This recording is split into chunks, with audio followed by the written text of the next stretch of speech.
Bonjour, bienvenue à cette 15e émission de votre député provincial vous parle avec Éric Lefebvre. Bonjour Éric. Salut Pierre-Luc, ça va bien? Ça va très bien. Ça faisait longtemps qu'on n'était pas venu ici à la TV CBF. J'avais hâte, donc très, très heureux ce matin.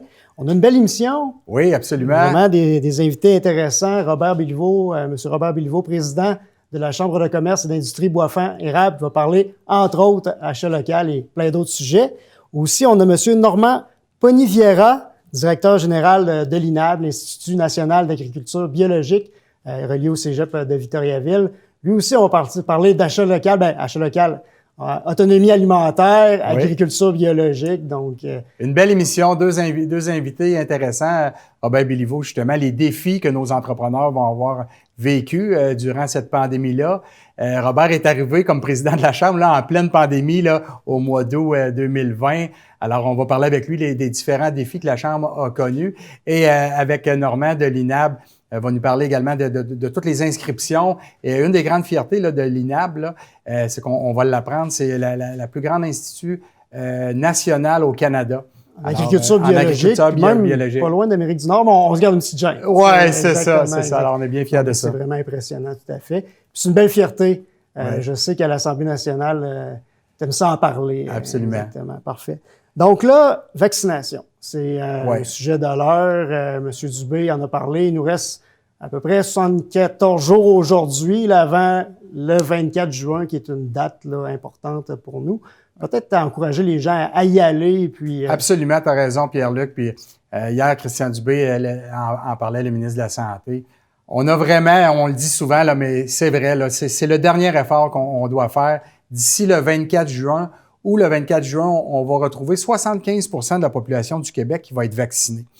Aujourd'hui, en date du 12 avril, on est à peu près à 20 % de la population. On doit se rendre à 75 % de la population d'ici le 24 juin pour avoir une immunité collective. Et à ce moment-là, retrouver là, un semblant de vie normale, là, où est-ce qu'on va pouvoir retrouver une certaine liberté. Là. Alors, c'est tellement important.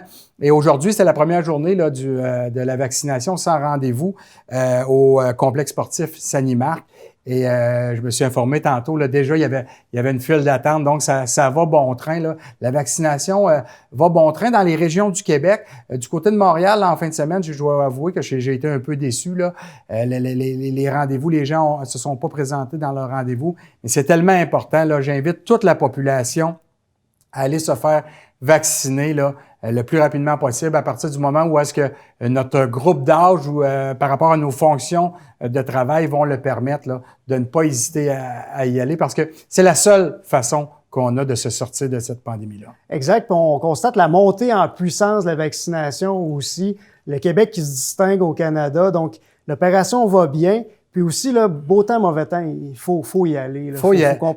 Il faut comprendre, Pierre-Luc, qu'une fois que tu es vacciné, là, c'est pas instinctif non plus l'effet du vaccin. Là. On a besoin d'un 2 à 3 semaines là, pour que l'effet soit maximal. Alors, plus vite on y va, plus vite le vaccin va faire son effet. Et avec la troisième vague et l'arrivée des variants, comme le variant britannique, tout ça, qui sont très virulents. Tu sais, hier, j'ai écouté encore Christian Dubé qui nous expliquait que c'est les jeunes présentement entre 20 et 40 ans qui sont les plus affectés. Et souvent, le fait d'avoir une capacité un peu plus grande, attendre un peu plus longtemps avant de se rendre à l'hôpital. Puis quand ils arrivent à l'hôpital, là, les complications sont là.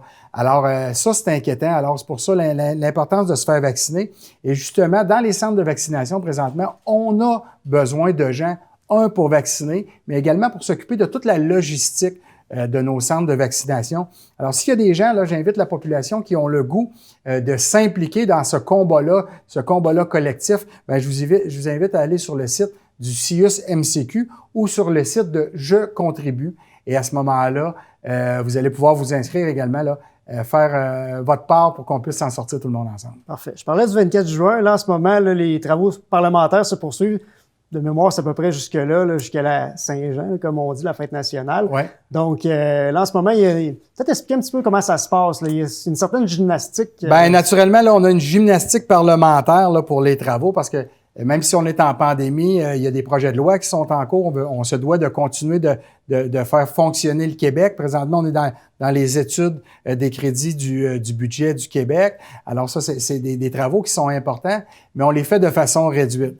Comme tu le sais, Pierre-Luc, il y a 125 députés à l'Assemblée nationale pour l'ensemble du Québec, mais présentement, on fonctionne de façon très réduite les périodes de questions.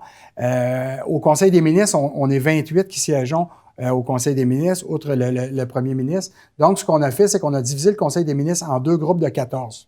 Alors, une journée, tu as un groupe de 14 qui est toujours les mêmes du Conseil des ministres qui sont à la période de questions. Et le lendemain, c'est la deuxième bulle qu'on appelle, qui est la mienne. Donc, il y a la bulle de Simon-Jolin Barrette, qui est le leader une journée. Et il y a la bulle le lendemain de moi comme whip en chef. Alors, on alterne nos différentes bulles. Puis les ministres qui sont dans la bulle du ministre Barrette sont pas les mêmes, on se croise jamais.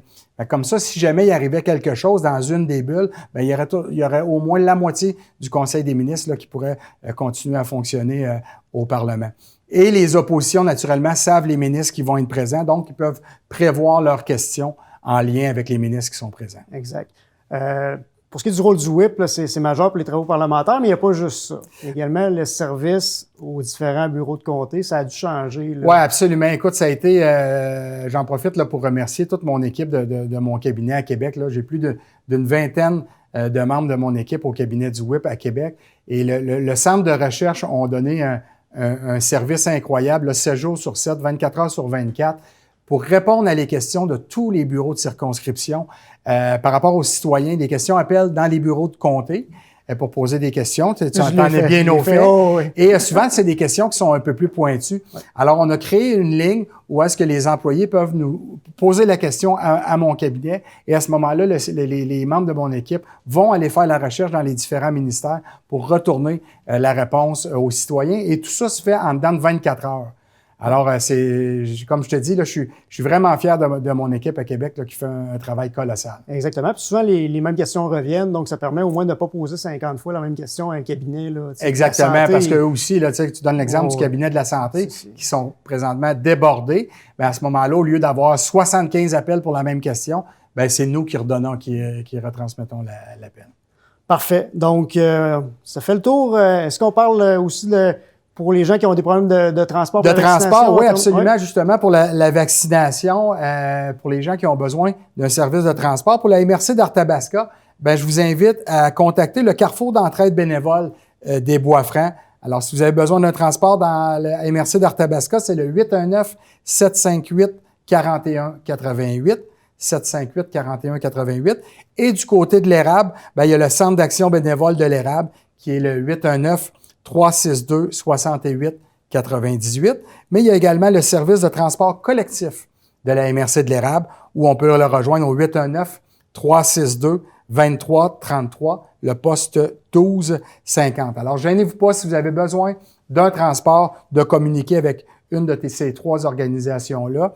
Et tu sais, Pierre-Luc, dans ces moments-là, là, le gouvernement du Québec, pour nous, c'est important de pouvoir supporter également nos MRC qui chapeautent chacune des municipalités.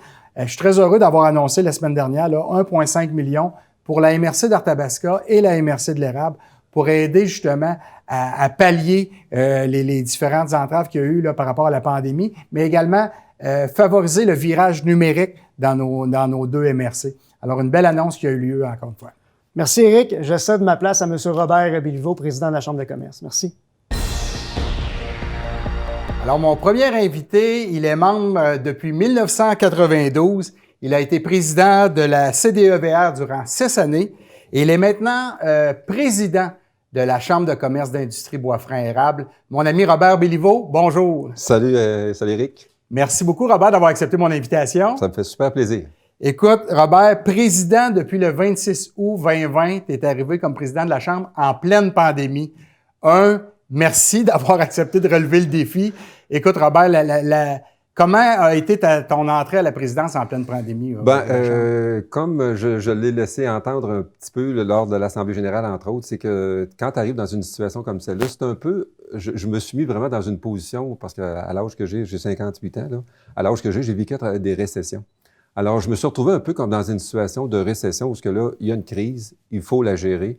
Alors, ce que j'ai fait, j'ai attaqué le dossier comme n'importe quel entrepreneur, finalement, qui doit faire face à des situations comme celle-là. Puis c'est quoi les dossiers sur lesquels la Chambre vous avez mis en priorité durant cette pandémie-là? Bien, je dirais qu'il y a eu deux grandes catégories de dossiers, là, dans le sens que il y a du côté externe puis du côté interne. À l'interne, nécessairement, ça a demandé toute une réorganisation du staff, finalement.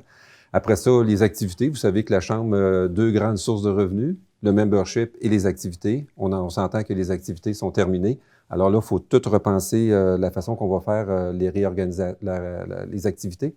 Puis finalement, il y a tout aussi le côté de la réflexion sur la Chambre comme telle. Ça nous a permis de penser comment on va s'organiser dans le futur au niveau de la Chambre de commerce. Ça, c'est le côté interne.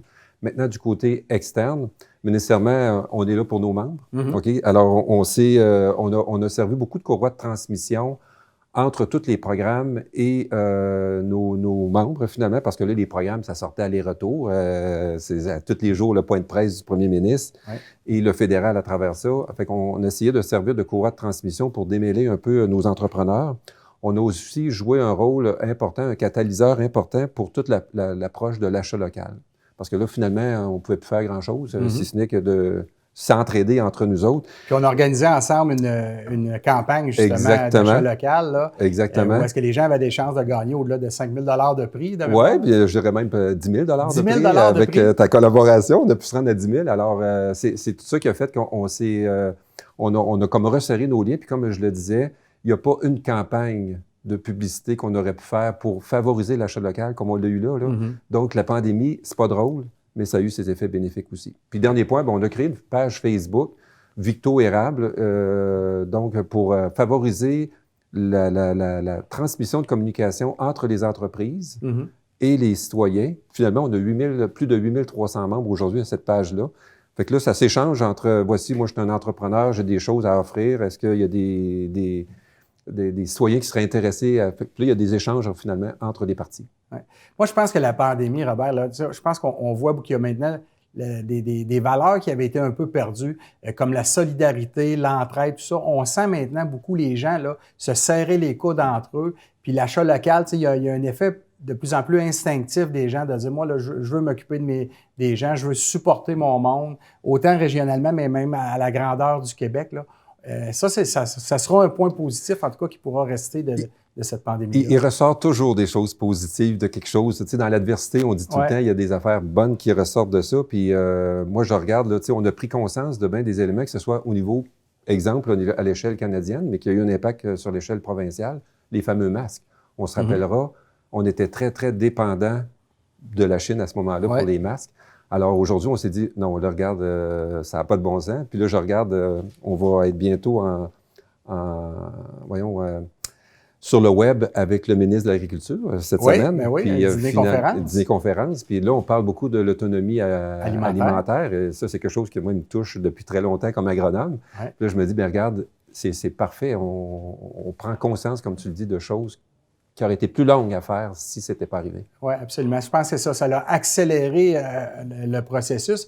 Et un des points, moi, que je suis tellement fier qu'on a travaillé présentement, là, puis qu'on a fait de très belles annonces là, dans le dernier budget, c'est au niveau d'Internet haute vitesse. Tu sais, c'était un frein pour le développement économique des régions du Québec, un frein important. Je me rappelle, lorsque j'étais dans l'opposition, j'étais le porte-parole du développement économique des régions.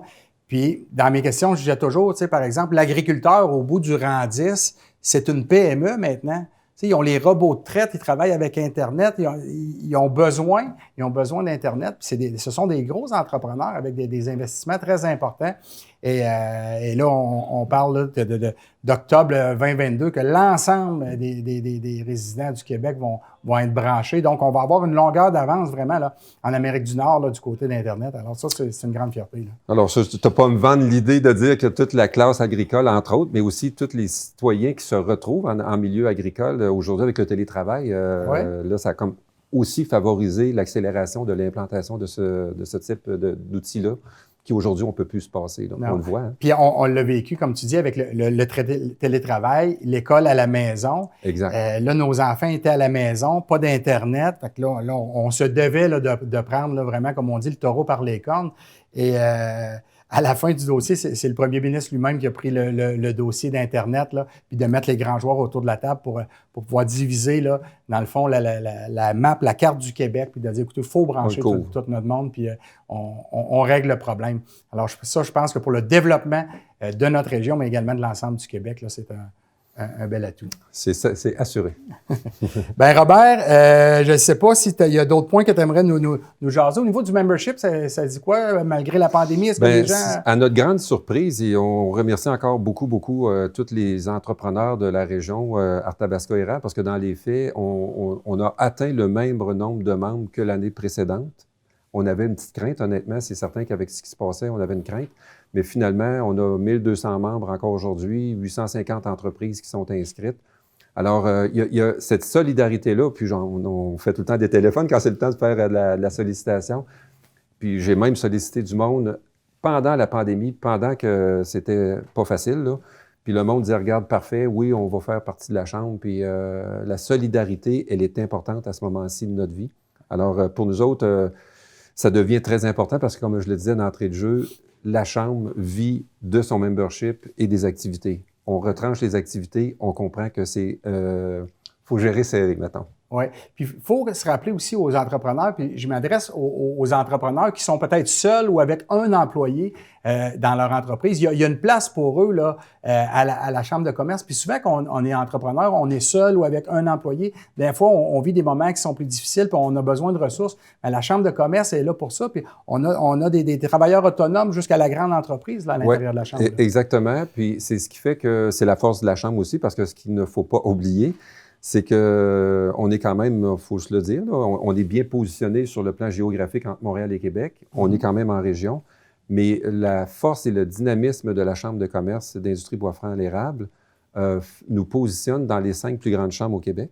C'est incroyable. Ben oui. Alors, automatiquement, on se retrouve avec un siège au conseil d'administration de la Fédération. Alors là, la région est capable d'aller s'exprimer sur le plan provincial. Et c'est ça que je disais à certains entrepreneurs, c'est que souvent, il y a quelques-uns qui me disaient, regarde, moi, j'ai pas besoin de la Chambre, je suis capable de m'organiser tout seul. Puis, mais si tout le monde pensait comme ça, quelle serait la force économique qu'on aurait dans la région versus celle qu'on a aujourd'hui? Alors là, c'est un peu comme la pandémie.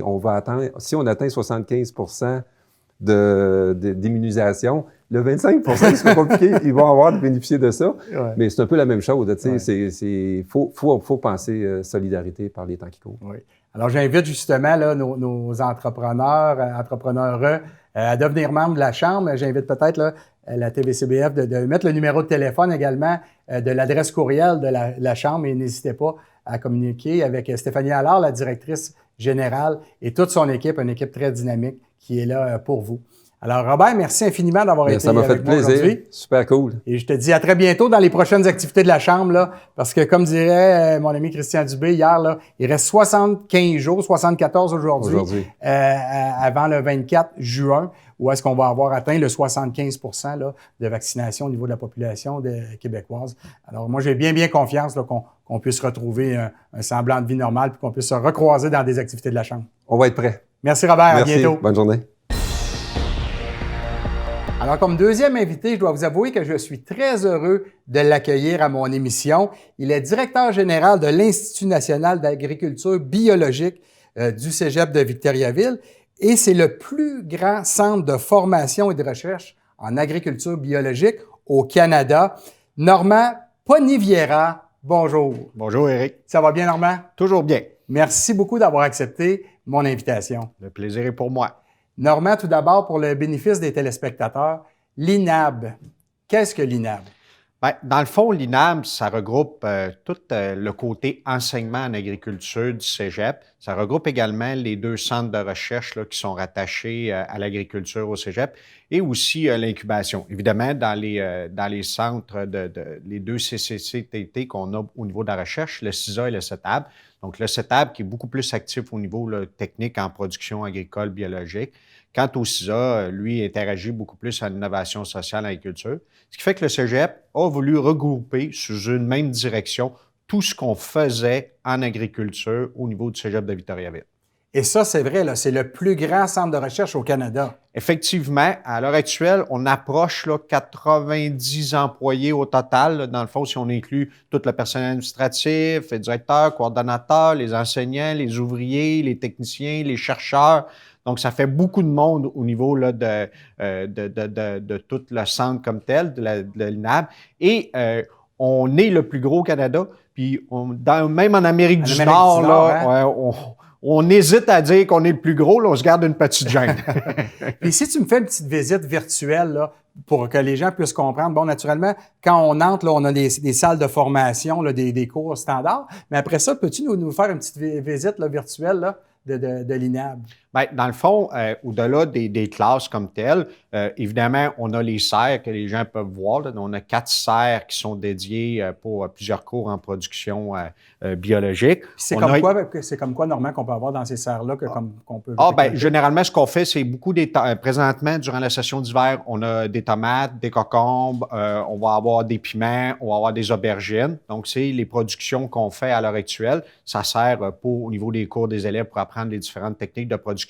Puis, on a une 4e chapelle parce que les 3 sont en production et la 4e, on s'en sert plus pour préparer nos plans pour l'été et aussi partir les projets de recherche du CETAC. Petite question. Oui. Qu'est-ce que vous faites avec les récoltes? Ce qu'on fait avec les récoltes, bien, on les vend. Donc, on les vend sur le site du Cégep. On en vend aussi à quelques partenaires, dont Mon Marché. Et on donne 10 là, de notre production à la sécurité alimentaire. Quand l'INAB a été construite à l'époque, la ville de Victoriaville s'est impliquée là, dans la construction puis dans le projet. Et en échange, ils nous ont demandé, bien, on voudrait que vous donniez 10 de votre production à la sécurité alimentaire, ce que nous faisons.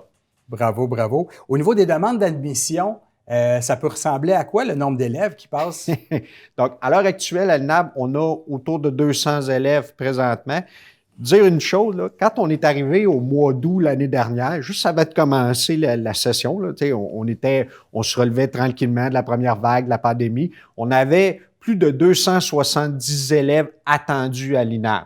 Quand on a débuté la session, on en avait 240. Bon, évidemment, on en perd toujours un peu en cours de route, ce qui fait qu'à l'heure actuelle, il y a 200 élèves présentement à l'INAB qui suivent une formation et on s'attend à la prochaine rentrée, si on inclut là, notre positionnement à Montréal, d'avoir près de 300 élèves là, dans l'ensemble des 4 profils là, en agriculture, là, autant à l'INAB qu'à notre pavillon à Montréal. Okay. Puis, est-ce qu'il y a des animaux à l'INAB? Parce que Oui, dans le fond, depuis 2 ans, on a un bâtiment multi-élevage qui permet de montrer différentes productions au niveau de la production animale de nos élèves. On a présentement, des tares, des génisses laitières, autrement dit. On a également des cailles et on a aussi des poules, donc des poules pondeuses, puis on avait également des poulets de chair. Donc, ça permet de montrer une diversité à nos élèves en production animale. Évidemment, on n'a pas de vaches laitières, là, qui est quand même une production importante dans la région, parce que ça demanderait quand même beaucoup d'infrastructures. Mais l'objectif du bâtiment animal, c'est qu'il soit multi-élevage, c'est-à-dire qu'on puisse montrer différentes productions à l'ensemble des élèves. Donc, autant les élèves qui sont en production animale, mais aussi les élèves qui sont en agriculture urbaine, qui suivent un cours qui s'appelle Petits élevages. Donc, ça leur permet de prendre connaissance là, avec différentes productions. Puis ça, de mémoire, ça a été inauguré l'an passé. Hein, le pavillon animal, oui, l'année dernière, on a inauguré. Là, on est en année à la première année complète là, d'utilisation. Ouais. Puis au niveau des équipements de ferme, là, tracteurs, tout ça, bien, est-ce que les élèves ont accès à ça? Est-ce que la superficie de l'INAB en terre et tout ça, ça peut représenter quoi?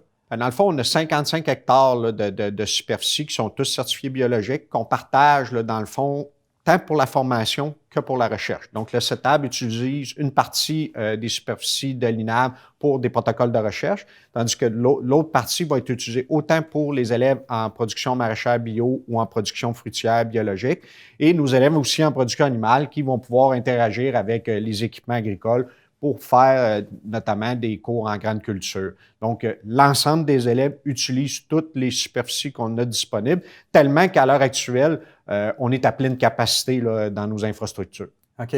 Et s'il y a des élèves qui voudraient avoir de l'information supplémentaire par rapport à l'inscription, tout ça, à quel numéro de téléphone et qui ils peuvent s'adresser? Cégep de Victo, donc un café, Google, Cégep de Victoriaville, INAB, Et ça là, va sortir. Ils vont avoir toute l'information disponible.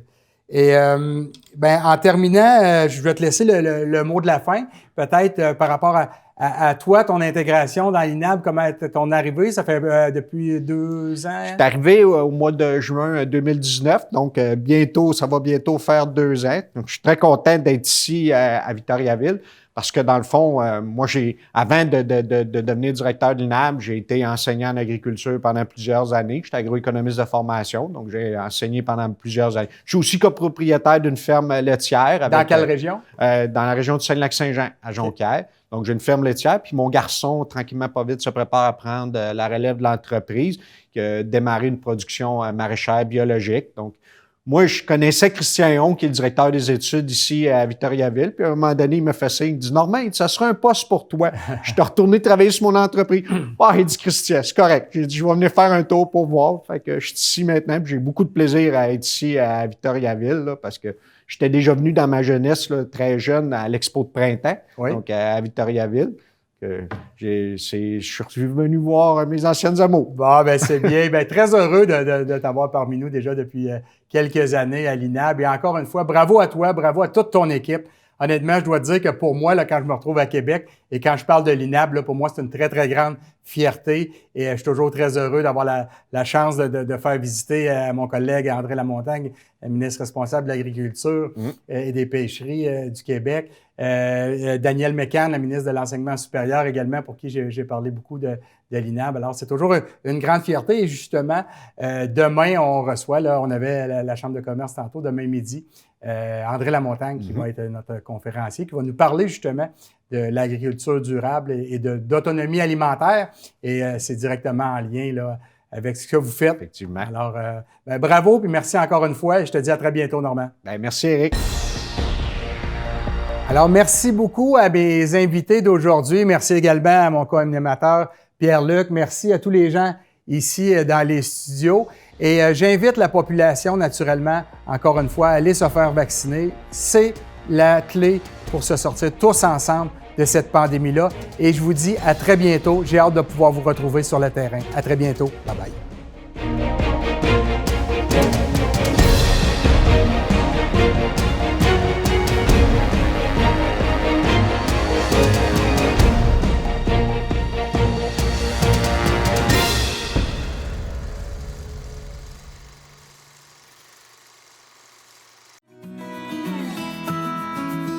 Ça fait maintenant 2 ans que je suis bénévole ici.